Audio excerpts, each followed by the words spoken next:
بسم الله الرحمن الرحيم. السلام عليكم ورحمة الله وبركاته. اللهم صل وسلم وبارك على سيدنا محمد عليه أفضل الصلاة والسلام.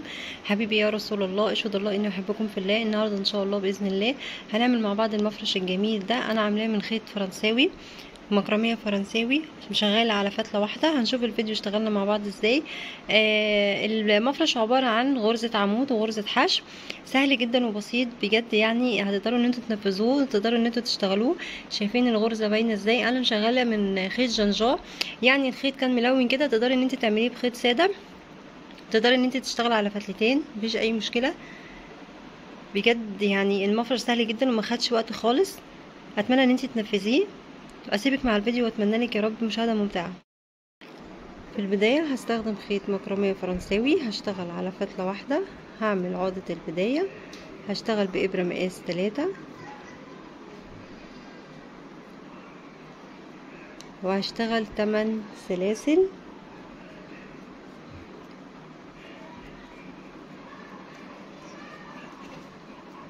بعد كده هقفلها بمنزلقه في اول سلسله عندي، هتصبح دايره كده زي ما انتم شايفين. هرتفع 3 سلاسل وهشتغل داخل الدايره دي 23 غرزه عمود.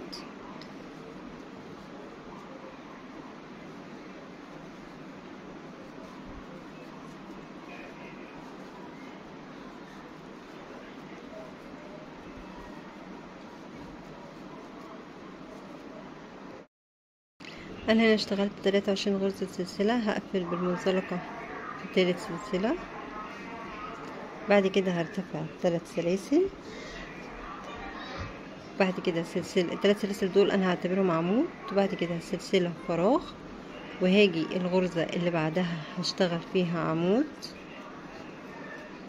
سلسلة ارتفاع، والغرزة اللي بعدها هشتغل عمود، سلسلة ارتفاع، والغرزة اللي بعدها عمود، سلسلة ارتفاع، وهفضل ماشية على النظام ده لنهاية الدور، نهاية الدايرة كلها، في كل غرزة غرزة عمود، سلسلة ارتفاع، لحد ما اوصل لنهاية الدور. خلصت الدور بتاعي، هنقفل بالمنزلقة في تالت سلسلة من 3 الارتفاع. بعد كده هشتغل منزلقة داخل الفراغ تحت الفراغ. بعد كده هرتفع 3 سلاسل، هعتبرهم عمود، وهنزل هنا في الفراغ اعمل عمود، يبقى كده معايا عمودين، 2 ارتفاع، وهنزل في نفس الفراغ اعمل 2 عمود. كده احنا عملنا حاجة اسمها صدفة. بعد كده غرزة ارتفاع، وبعد كده هاجي في الفراغ اللي بعده هشتغل صدفة، عمودين، سلسلتين ارتفاع، وفي نفس المكان عمودين،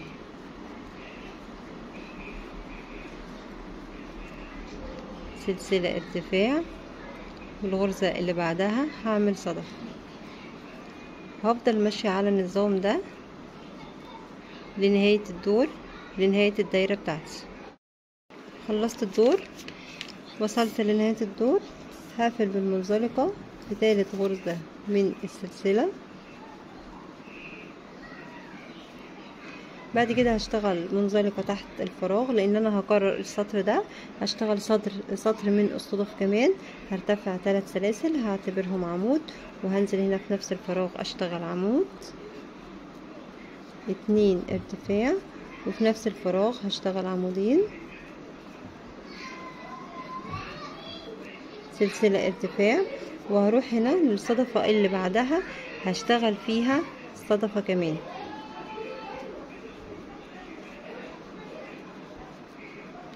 2 ارتفاع، وفي نفس المكان عمودين، سلسلة ارتفاع، وهكمل بنفس الطريقة لحد نهاية الدايرة، لحد ما اوصل هنا. هنا انا خلصت السطر، هنقفله بغرزة المنزلقة في تالت سلسلة من 3 سلاسل ارتفاع. بعد كده شغلي هيكون في الفراغ، فانا هشتغل تحت الفراغ بالمنزلقة، وهرتفع 3 سلاسل. بعد كده هعمل عمود في نفس المكان، سلسلتين، وهاجي في نفس المكان اعمل عمودين.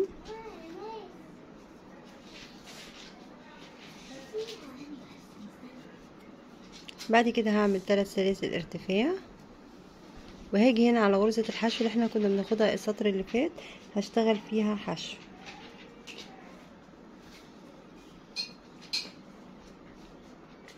بعد كده هعمل 3 سلاسل.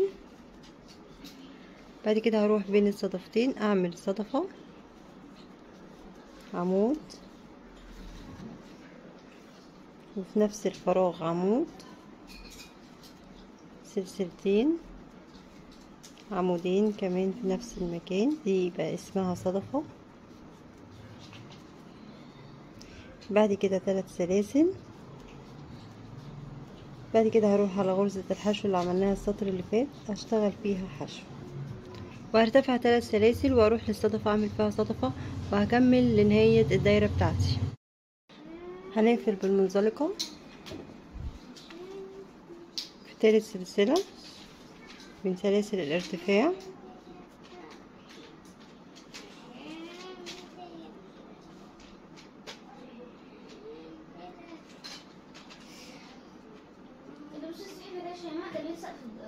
بعد كده انا هشتغل في الفراغ، فهشتغل هنا منزلقة في الفراغ. بعد كده هرتفع 10 سلاسل، 1 2 3 4 5 6 7 8 9 10.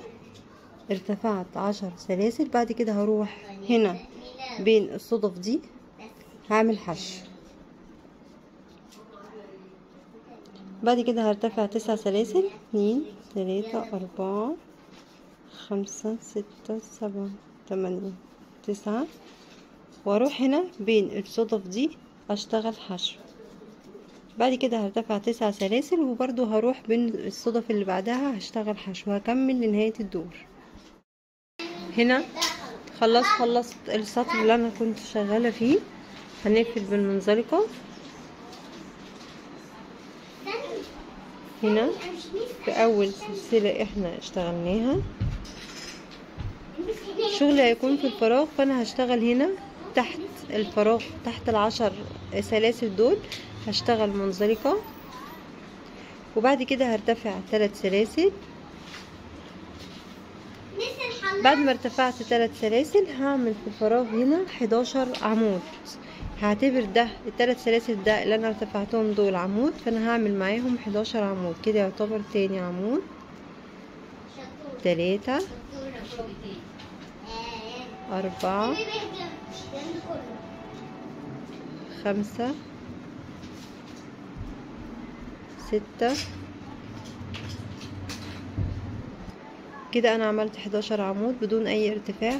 هروح هنا للفراغ اللي بعده، ال9 سلاسل اللي اشتغلناهم السطر اللي فات هعمل فيهم 12 عمود بلفة، وهفضل اشتغل بنفس النظام لنهاية السطر. بعد ما اخلص هنا ال12 عمود هروح للفراغ اللي بعده وهعمل كمان 12 عمود، وهفضل اشتغل لنهاية الدايرة بتاعتي. خلصت السطر اللي انا كنت شغالة فيه، قفلت بالمنزلقة في تالت غرزة من السلسلة. هنبدأ السطر الجديد. هرتفع 3 سلاسل.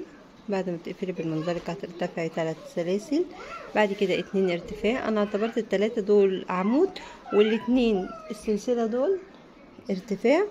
بعد كده هسيب غرزة على السطر، ركزي معايا، دي الغرزة اللي انا طالعه بيها. هسيب الغرزة دي وهروح للي بعدها اشتغل عمود. بعد كده هعمل 2 ارتفاع، وهسيب غرزة على السطر وهروح اللي بعدها اعمل عمود، 2 ارتفاع، واسيب غرزة على السطر واروح للي بعدها اعمل عمود، 2 ارتفاع، واكمل كده لنهاية الدايرة بتاعتي، لنهاية السطر. خلصنا السطر، نبتدي في السطر الجديد. هنقفل بالمنزلقة في تالت غرزة من 3 سلاسل الارتفاع. شغلنا كله هيكون في الفراغ، فانا هاجي هنا تحت السلسلتين في الفراغ اعمل منزلقة. بعد كده هرتفع 3 سلاسل، وفي نفس المكان هشتغل عمود،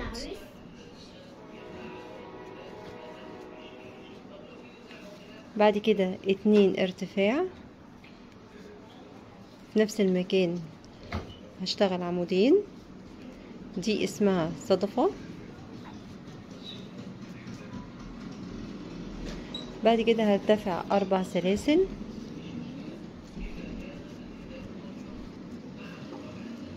بعد كده هسيب فراغين 1 2، وهاجي في التالتة هنا اعمل الصدفة بتاعتي اللي هي عمودين، سلسلتين، عمودين في نفس المكان.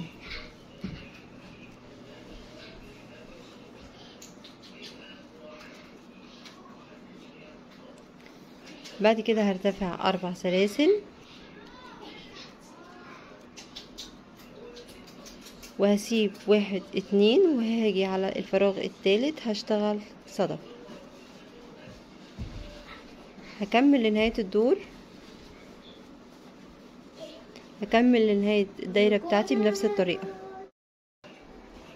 خلصنا السطر اللي كنا شغالين فيه،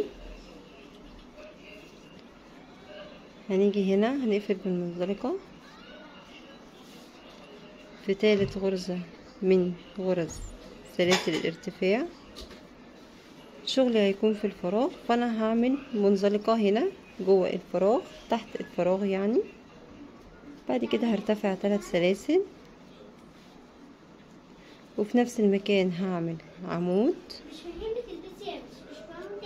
2 ارتفاع، وفي نفس المكان هعمل عمودين تاني،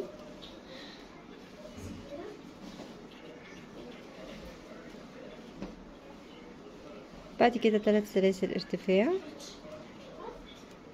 بعد كده هاجي هنا على الفراغ اللي انا كنت بشتغله السطر اللي فات، اللي هو ال4 سلاسل اللي انا اشتغلت فيه، هعمل فيه حشو.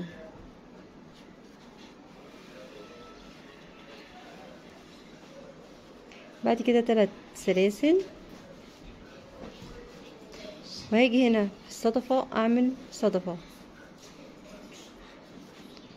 عمودين،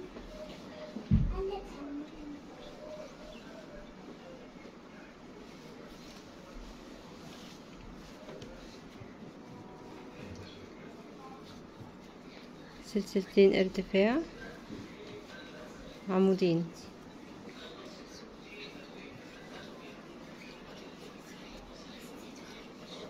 بعد كده 3 سلاسل ارتفاع، وهاجي هنا في الفراغ بتاع ال4 سلاسل هعمل فيها حشو، وهكمل بنفس الطريقة لنهاية الدايرة عندي. السطر خلص، هنقفل بالمنزلقة في تالت غرزة من 3 سلاسل الارتفاع،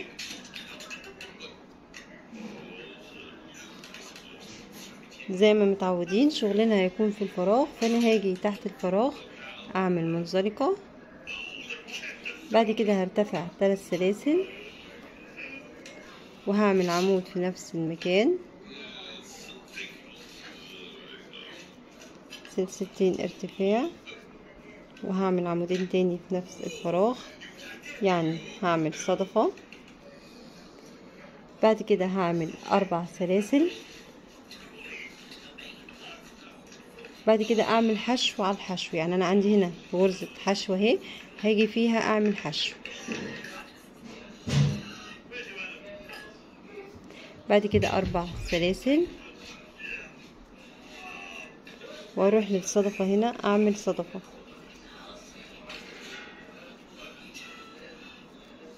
عمودين، سلسلتين، عمودين،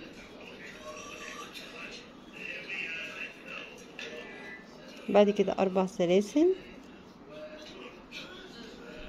واجي هنا في الحشو في غرزة الحشو اشتغل فيها حشو، واكمل بنفس النظام لنهاية الدايرة.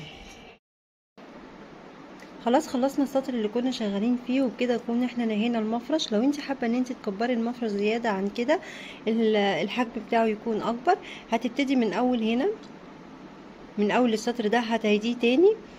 بس احنا خلاص وقفنا لحد هنا، هنقفل بقى بالمنزلقه وننضف الخيط بتاعنا. نقفل بالمنزلقة في تالت سلسلة من سلاسل الارتفاع، وناخد سلسلة تأمين، وننضف الخيط طبعا بالولاعة. وبكده يكون خلص معايا المفرش. سهل جدا، ويعني تقدري ان انت تنفذيه، غرزته سهلة جدا وكمان بتدي شكل اجمل. اتمنى ان انت تنفذي المفرش، واشوفك في فيديو جديد على خير ان شاء الله، والسلام عليكم ورحمة الله وبركاته.